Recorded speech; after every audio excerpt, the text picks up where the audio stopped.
Okay. Let me do 30 seconds of introduction. Please do. So as usual, thank you very much for coming to Alta Londoners. We don't have many meetups during the year, but today we have Charles, which is going to talk us about building quantitative learning applications in FSharp. So please thank to Alta for allowing us to do this talk with these amazing offices, and well for hosting the pizzas. So yeah, thank you very much. And without further ado, Charles. Okay, thanks very much.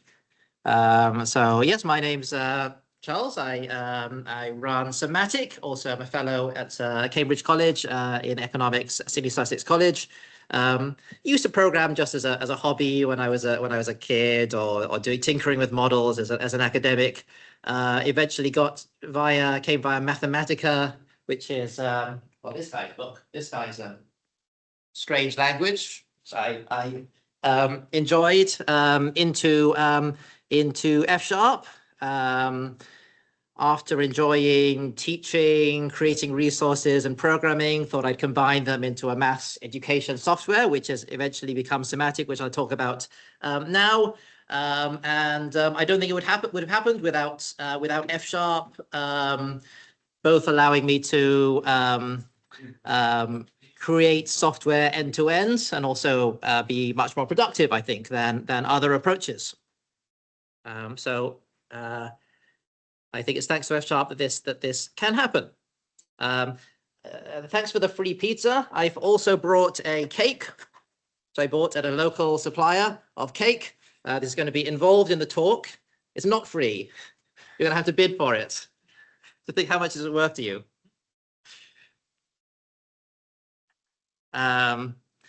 So Somatic does online quantitative learning. We try to be fairly authentic. So often when you go from in-person or on-paper learning, you have more sophisticated types of questions and interactions with people. Whereas you go to online programs, it tends to be more passive, multiple choice questions, just taking in videos. So we try to be more interactive and closer to the experience that's offline. We started off doing maths, but now we do quite a lot of projects that are across quantitative learning in STEM subjects. So we do quite a bit with business and economics, preparing students for studying. We're doing some work with Formula One, so engineering type projects at school level, university level assessment. And we've also recently just launched a couple of weeks ago classroom games and experiments, which is where this cake is going to come in later in the talk. Running an algorithmic stroke AI hybrid feedback system with the Department of Education at the moment. For example, we had some project with Judge Business School for preparing their students. I'll show you what the system looks like. So if I give me a second to find that. Students had various resources, textbook-like stuff, and then they had to do some questions before they started to make sure they're prepared for a finance master's course. And in the system, you get asked some question. It's randomly generated to some extent, so you can do multiple attempts at this.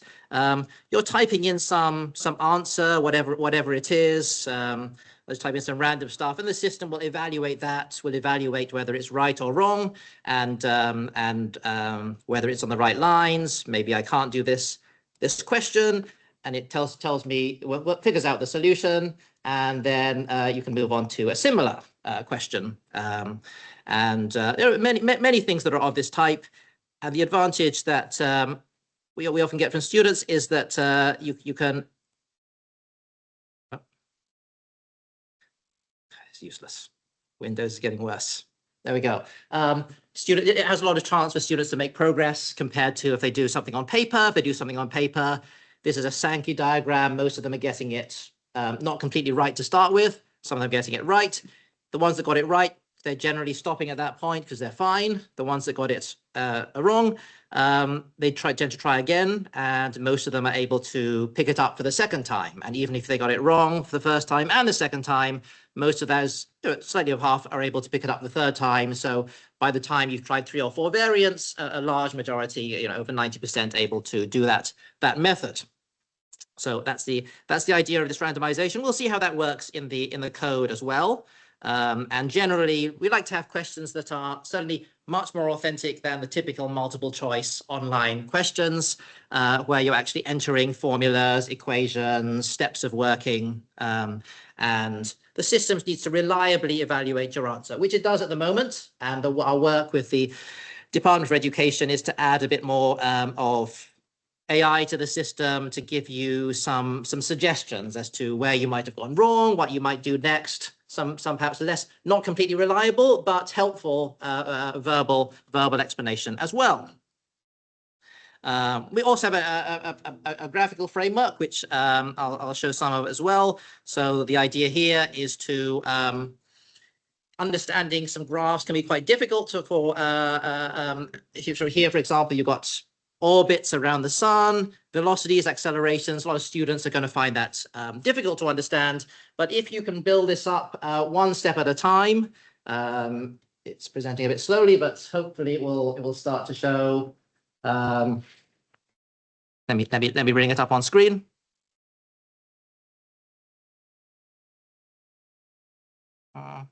If it builds up one step at a time, you start with going around the sun, which people can understand, and then what's the direction and speed you're going. Plot that on the right. You get you can see how that's changing, and how that's changing is the acceleration. And if you plot that on the left, you can see that it's accelerating towards the sun. So it helps to visualize why accelerations and velocities point in that direction, which is often tricky for students. And we like to have a long range of question types, which are authentic. So, for example, student answers, they could be formulas, equations, matrices, intervals, all sorts of things for quantitative, what you need for quantitative subjects across STEM subjects. So this is going well beyond multiple choice, and we'll see how we model this. I think FSharp is good at dealing with many different types of data. So you can imagine how we deal with that probably. Taking an argument, putting it in order. Sometimes we have multiple choice questions. So this is one from game theory, where the student has to have some task where you need to say, well, is it possible for one strategy to dominate another one? It's yes or no, and if it's yes, needs to give an example of that strategy. And a lot of graphical manipulations as well. One thing that we've added that's quite new and has been fun to do is data, and in particular data sets. So we're dealing with multivariate data where students need to practice in Stata or R. Often it's Python actually these days. Traditionally in economics, where we're working with data courses at the moment, traditionally it's been Stata, but it tends to be moving to R and Python. But what we do is generate data sets of various forms with various models behind them that are randomized in various ways. And so students can download that data, do the analysis themselves. Each student can get a different piece of data. And if they get it wrong, they can try again with new data if they want. So that's the idea of how the questions work. So I want to take you through how this is structured and how FSharp has been good, has worked very well for this solution. Some of the choices we've made, maybe opinionated choices, or maybe choices that might interest you if you are developing apps. So I just sketched this on the way here, so it's a bit messy, but the basic structure of the app is it's pretty standard. But we have as much as possible in FSharp. So various math libraries, as you would expect, for the symbolic algebra part and defining questions, etc. Some user interface code, which is also in FSharp. Some very small platform projects so that we can deploy apps on Mac, iOS, Windows, and Android, which are C#, but again, These are just very small bits of code. Got a server which is FSharp, ASP.NET project. That's not so important. We're writing various pieces of content, which is sort of in a domain-specific language. You'll see some of each piece as we go. So the educational content is also written in FSharp, but less. It doesn't look completely like a program. Looks like a structured data, which it in fact is. And then we have a nice connection of our database to the server that's type safe. Anything interesting to say about this? Well, we'll see. There are various ways to do user interfaces. So I think more and more are getting added in .NET. I don't know if you've tried to do user interfaces, but they keep changing things. But quite a few tend to be Ski-Sharp based these days. I know Avalonia and Uno are Ski-Sharp. It's a way to deploy across a lot of platforms using and basically drawing everything and give you good performance and consistency. I started developing this, well, quite a few years ago, when the cross-platform .NET was in an earlier phase, and you had all this nastiness about profiles, that you had some .NET profiles, you could do some things and not other things. I don't remember all the details, but it was quite difficult to deal with. Whereas now it's all very nice. It's all .NET 9, most of them in native AOT, which is another nice performance upgrade, especially for startup times. I think I'll discuss the rest as we go. So FSharp is good at discriminated data. I think that's one of the key things it's good at. And we have a lot of expression types. So analysis of analysis, just describing expressions as tree-like structures is very natural for a discriminated union. So, for example, a very common thing to describe is a formula type, which is an expression which evaluates to a scalar quantity. So I think there's even one of these in expert FSharp. It's quite a natural thing to do in the language. So a formula could be a result, which is an integer, complex number, rational number, some concrete scalar quantity. Could be a variable like x or y, which then could be substituted or integrated or something like that. Could be univariate like sine of x, bivariate like a to the power of b. Could interface with other types. So we have univariate data. For example, if you're taking the mean of some data, that would be a type where you've got univariate data, and the statistical formula would be the mean. It's an expression which evaluates to a scalar and can integrate with other expressions. And we have lots of these types for various things that are relevant, not an infinite number, a finite number, but it's a finite number that tends to be useful for educational work. So scalars, lists of scalars, which are called univariate data. Data sets, so this is just basically a 2D array of numbers with some annotations.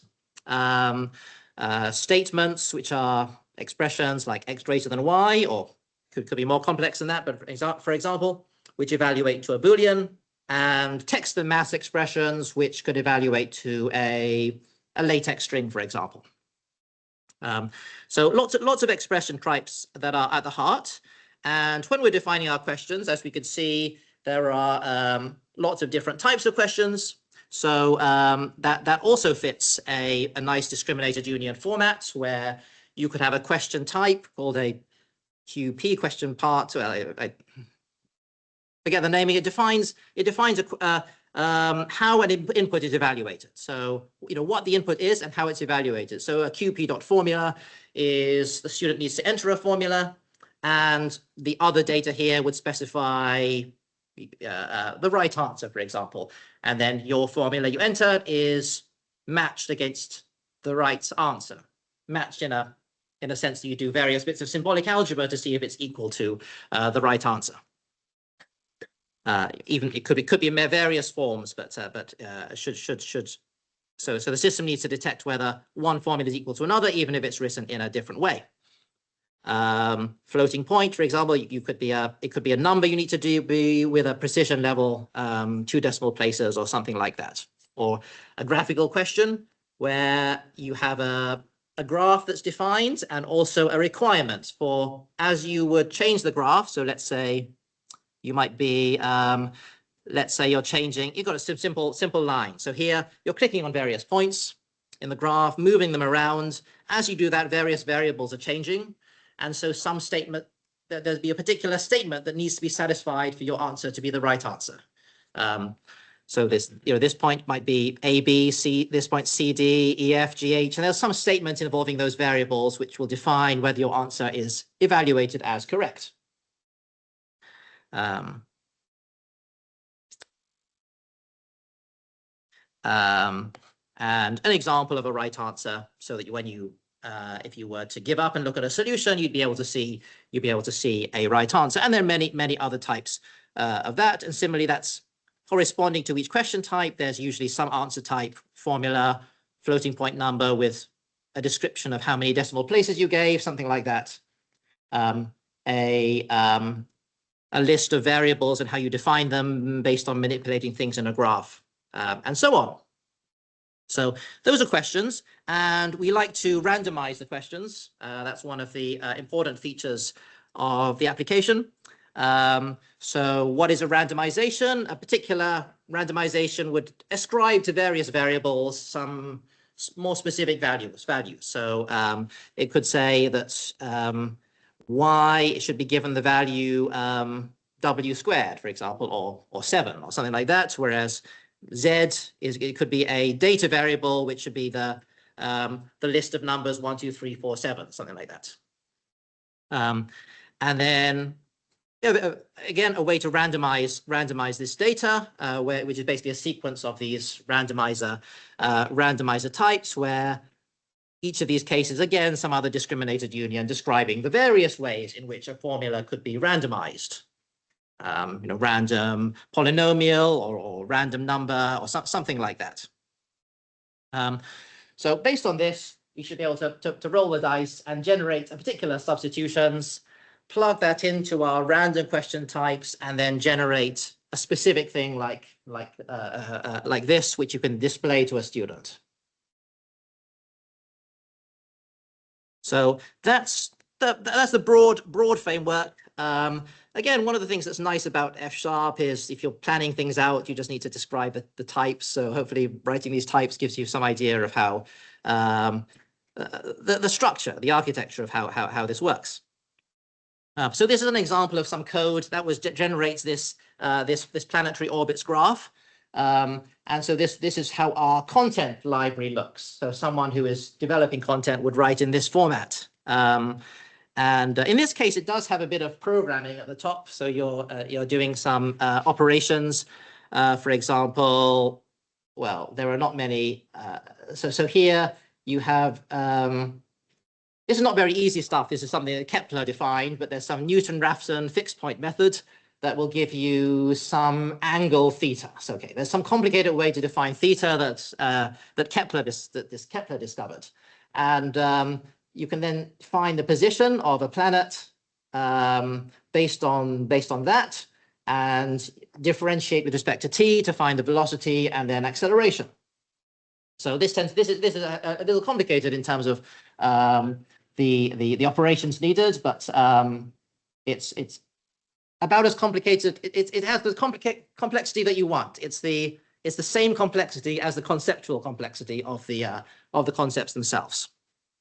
And then you can see there are various text items that you can click on. In this case, they don't change, but they could change. But in this case, they stay fixed. But you can click on them, and then you have various discriminated union cases defining the shapes, the colors, your various arrows and points, and when they're appearing, based on which step you are currently on.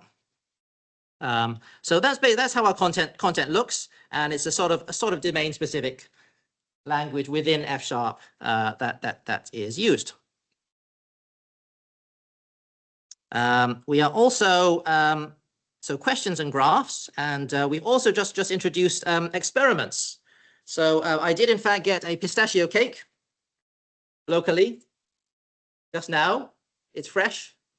Think about how much you would pay for it. This is an experiment I just did at UCL. So if you would like, and I need a number of you to do this. So to get some device, your phone, for example, and go to an Apple Play Store or whatever it is, whatever the store is for that device, and get Somatic. Are you able to do that? And then you can join this experiment and give me some data. And then I can show you some predictions. So if you're doing it on a phone, then that would be on some Play Store. Just type in Somatic. If you're not sure where the link is, you can go to the web page and click on the operating system.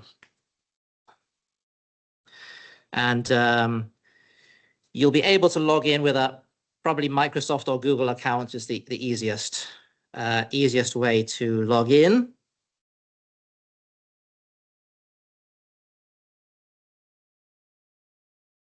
And once you are in, it might take a bit of time. Once you are in, you're not going to see very much. It'll just give you a simple question. And you need to indicate whether you want to buy at this price. But basically, once you're logged in, you need to go to the account page and join an experiment using this access code. You've been defeated. The buttons. Oh, oh no.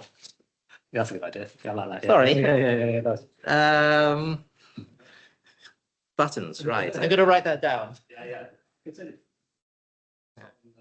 Pixel 6. Okay, I'll make a note of that.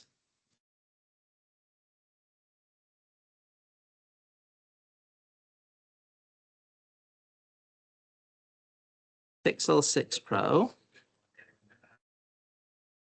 Hidden by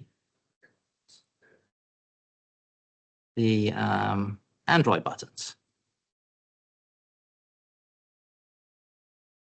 Okay, I'll fix that.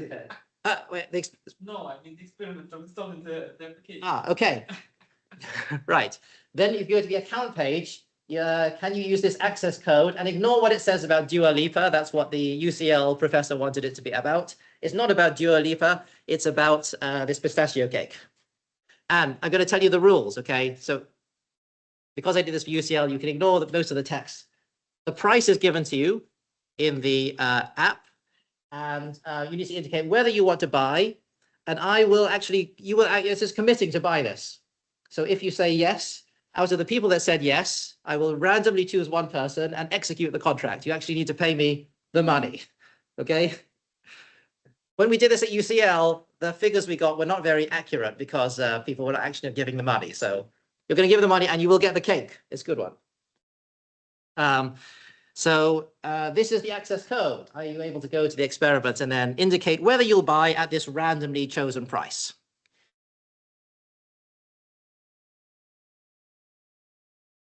At success getting into the experiments. Haven't got that, okay. Haven't got, oh, right. There is Wi-Fi. Is there Wi-Fi? Shall I get the Wi-Fi? Wi-Fi code. Right.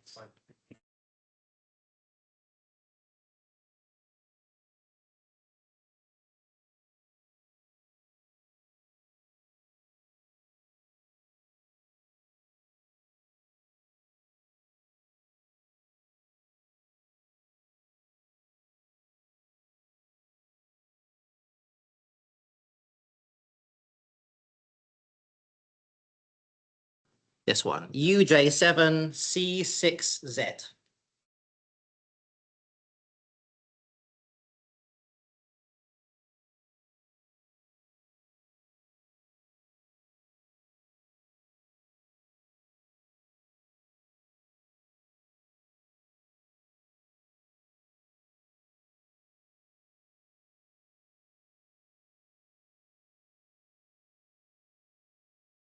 Okay.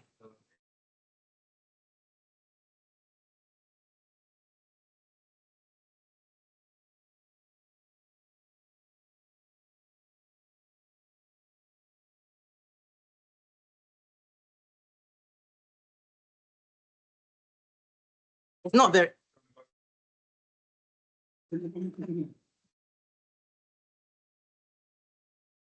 Another one of these nonsense. iPhone. Oh, what's your iPhone? iPhone 15.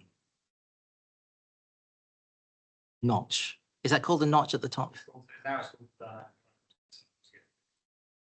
Dynamic island. Right.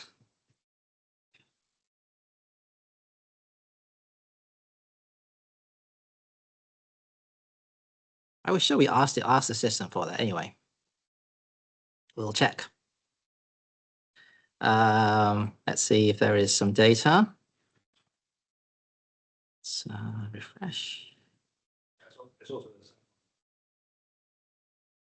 Okay. Oh yeah. The phones have changed now. They're look at these phones, all these cameras. All right, so we got a bit of data. Is this gonna show? I don't know. It's gonna show. Nope. I think we might need more data actually.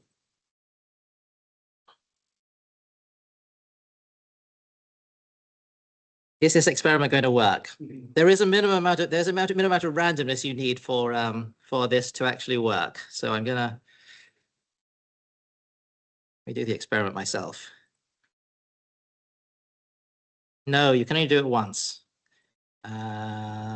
Would I buy? When I'm going to buy my own cake?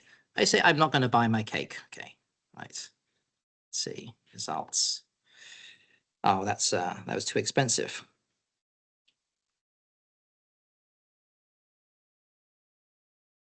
Is it going to show this or not? No.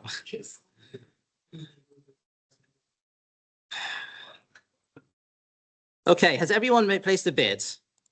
We'll see. This was the code is UJ7C6Z.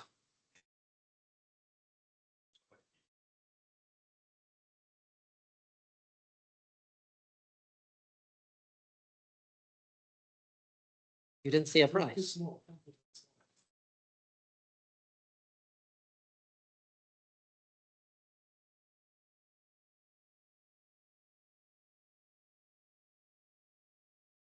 Okay, getting some more data.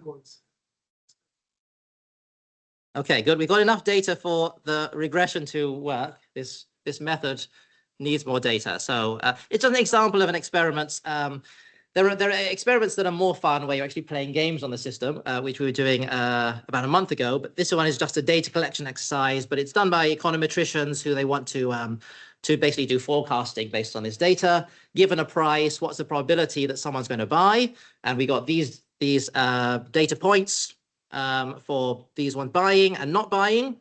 If you do a linear regression, then there's a negative relationship between price and likelihood to buy based on the least squares estimation. But that is not the preferred method by econometricians, especially because it gives you probabilities that are above 1 or less than 0 for some prices. Preferred method would be one of the logit or probits, which look a bit smoother like this. So it's starting to give a prediction about what the probability estimate is based on a price. So an example of taking in classroom data and then doing various bits of graphical analysis, econometric analysis. So that's something new we've done, which has been quite fun to do. Oh yes, some people said yes. So I'm going to choose a coin. I have a coin. No, I'm going to flip this card, and the heads is 1, 0, 1. So that is this one. The person did a person say yes with about 1.3, £1.30, £1.35.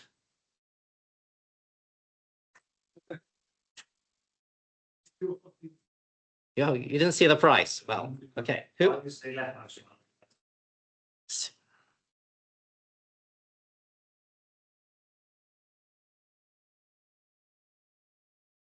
Were you, you was this? Okay, you're the one at the bottom.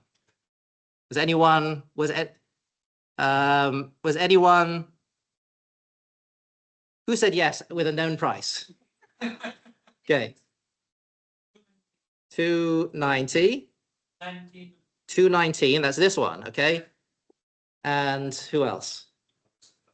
You're the first one, okay. I'm just gonna, for some reason, I'm gonna flip a coin between the first, number 1 and 3. That's 0, so you're winning. You got it for 70p. Okay, we'll exchange afterwards.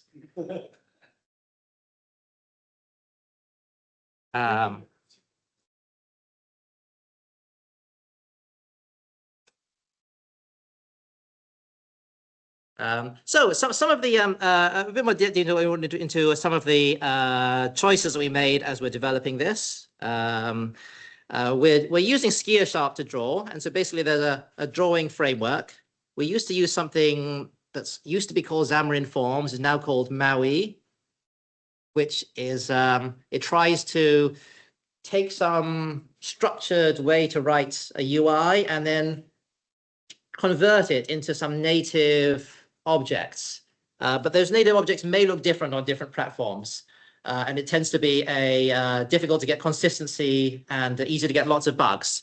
So the platforms with the less bugs are often FSharp based. We migrated it gradually to quite a simple interface for defining a UI object. So as long as you can define one of these interfaces for how to draw on a canvas, how to process touch, etc., then you can display that on a platform. I'm curious whether anyone is actually would be interested in using this. It's currently private.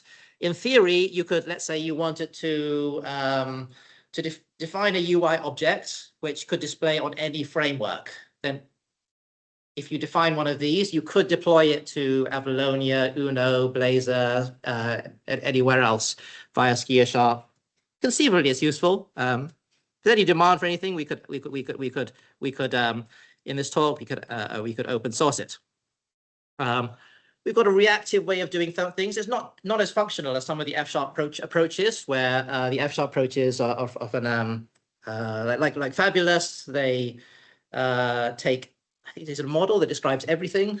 What a Fabulous expert, just everything, and then the whole model changes, and then the whole UI changes. There's a bit more moderate in between the mutation and purely functional approaches. Reed Copsey has got a library called Gallahorn, which you can define mutable types, you can change them, you can map them into other things. So we work with something like that, basically a clone version where we are, his is lazy, and we've converted it into a non-lazy version. I think reactive libraries in .NET, they seem to be, when I've looked at them, you haven't been able to find what the current state of a reactive object is. It just sends you lots of notifications, from what I can tell. Which seems quite strange to me. Whereas in Gallahorn and what we use, it has a state, and it's also propagates its changes. I tend to like to use more authentic ways of describing any given structures, which in database terms we like to use SQL. And how do you connect that to FSharp? Various ways to connect it to FSharp. We used to use FSharp Data SQL Client, which is a type provider. Type providers have got a bit, I don't know if they got a bit rusty, but they don't scale very well. Their performance tends to fall off quite fast as libraries grow. There is one that exists, which ours is similar to, where called Facile, where you take a database and it generates ADO.NET codes, which in theory should be very fast, and also gives you a type-safe connection to the database. So it's you generate specific FSharp code. So how does that work?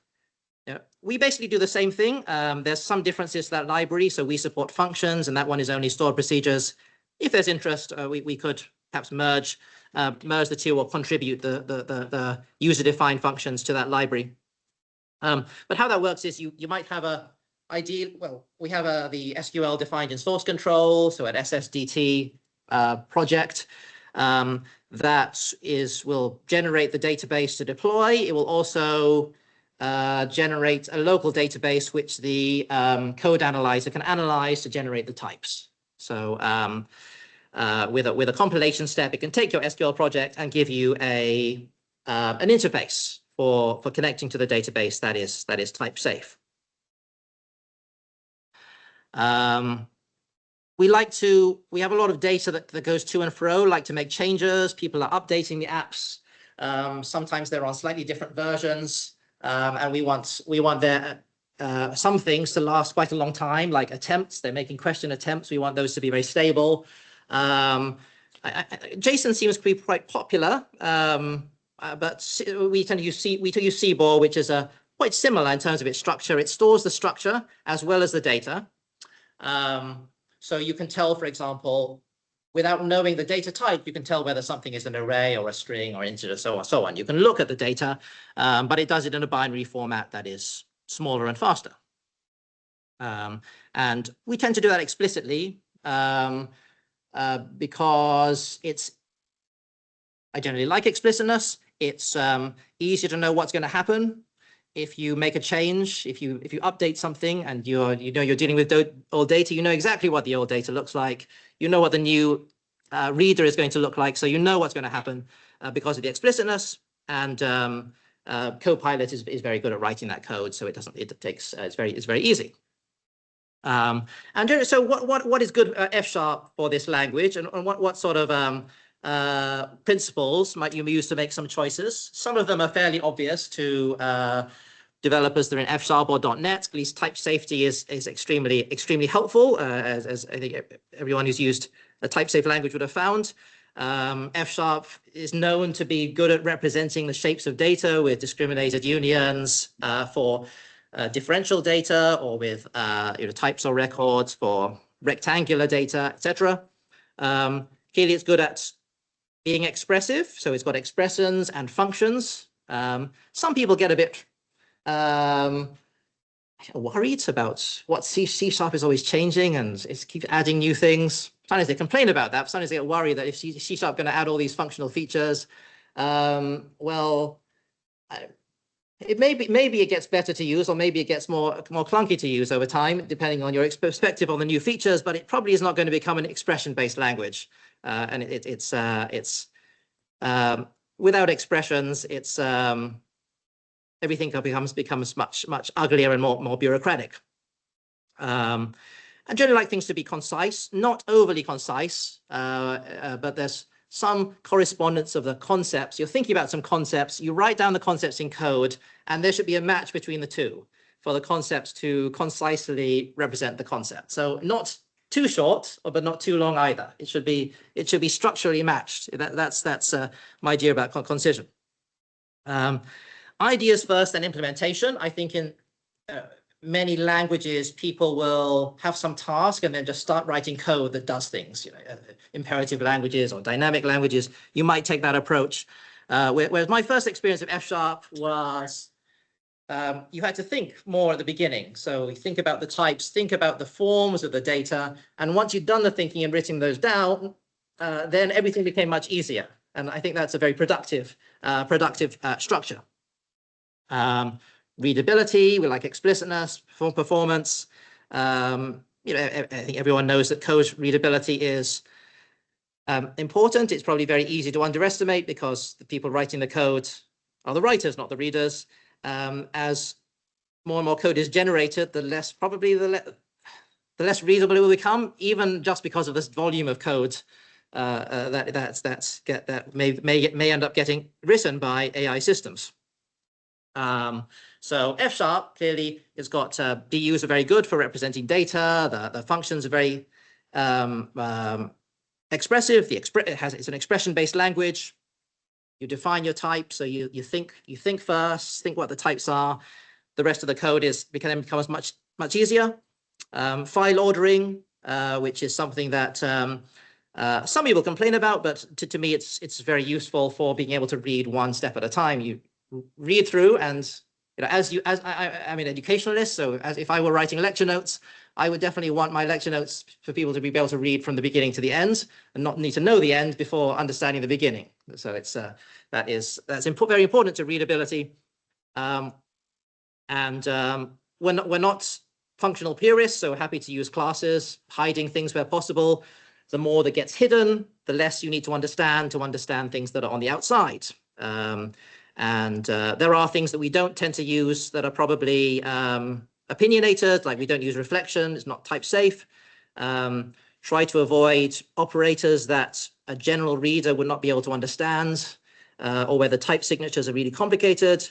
Our FSharp code is probably unusual in that we annotate everything so that when you read it, you know exactly what the inputs are, versus having to load it up in an editor to see what the inputs have been evaluated to. And my experience over a few years is that FSharp's getting better, .NET's getting better, and really convenient to not only have these very expressive ways to define the concepts that I needed as I was developing this app, but also the ability to deploy that to anywhere. I know there are people that do educational stuff in Excel. There are people who did it in Mathematica, and then you can only deploy it to those very niche platforms. But being able to write this and then deploying that across all operating systems is extremely nice. And we're getting better type safety in .NET with the nullable reference types that FSharp support has just got a lot better for that. Getting better performance with .NET Core, with native AOT. We like to use the immutable collections as well from .NET. I hope I'm able to bring those into FSharp, but it's mostly a discussion about naming and syntax. So particularly with immutable array, I started work on trying to see if we can get that into the compiler, but there's debate about syntax that's been going on for years, and over a GitHub issue that's gone into the hundreds of comments. There's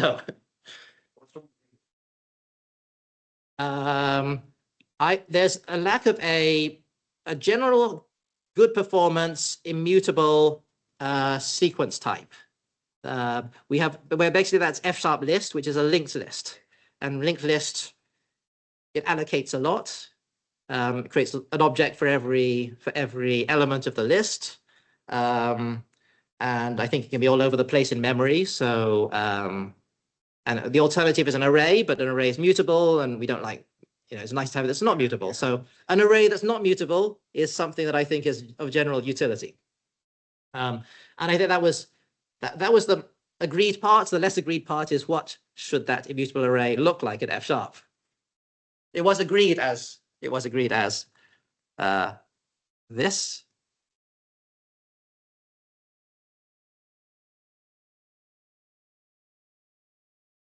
But then it got debated again.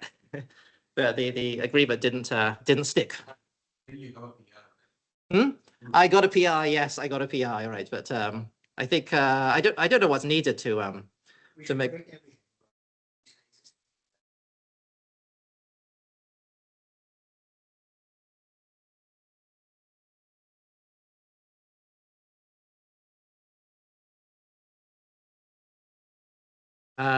Okay, well, anyway, that's basically what we've done to build our app. Any questions? Yeah. The result evaluation, how do you do it as you have multiple different parameters, and then you want to calculate the correct results? Do you have some kind of expression evaluator to evaluate? Yes, expression evaluator. So that is for things like this, for example. That's pretty easy. You just go through, and if you see a formula.result, it's that result. If you see a variable, you might need to look up whether there are any inputs that correspond to that variable. And if there are, then you use those. If there aren't, then you can't evaluate that as a concrete result. I and E could evaluate to floating point numbers. You've got a specific univariate like a sign. You evaluate this, then you perform the sign. It's all fairly straightforward. I think it's even a common. I think in the book Expert FSharp, it was the demonstration of how you use discriminated unions to evaluate an expression. Even things like derivative are very straightforward because you can just go through case by case. Integration a bit trickier. We're working on getting our integration to a better level at the moment. The evaluation is, so basically the various operations you do on this. Evaluation tends to be the more straightforward one. There's also substitution. So when you have a set of random parameters, you can substitute them in to get a new formula. That's also fairly straightforward. You need to account for local variables versus global ones, but so it's fairly straightforward. The really difficult one is simplification, because it's not defined and it's heuristic, but everyone expects you to get it right. So we have all sorts of hacky methods. Well, we have some clean methods, but then they don't fully work. You've got to add some extra methods. So there are multi-method approaches, and we try to be lenient so that if one of these methods thinks you're simplified, then you're okay. Something like that. Or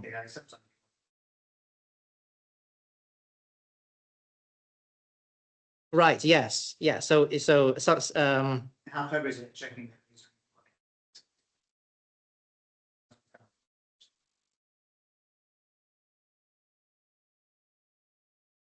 in the general case, yes, I believe there's a theoretical result that for arithmetic you can for a class of operators which does not include the modulus function, it should be provable whether it's whether two formulas are equal or not.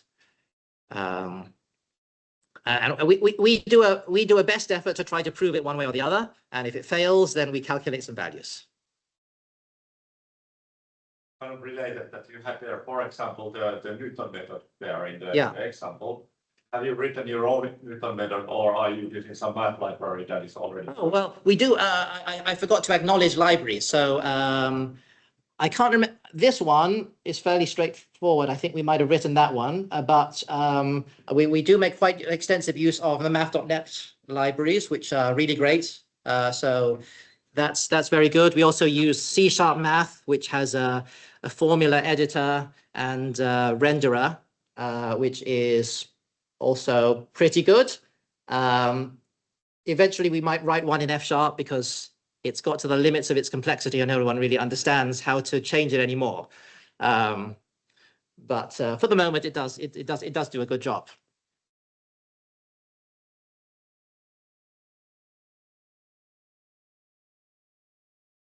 Because there are so many operations that where there is one in math.net numerics, we would use that, especially for a lot of the statistical functions, some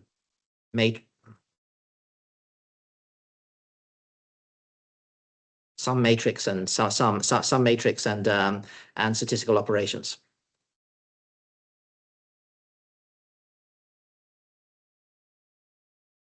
Any other questions?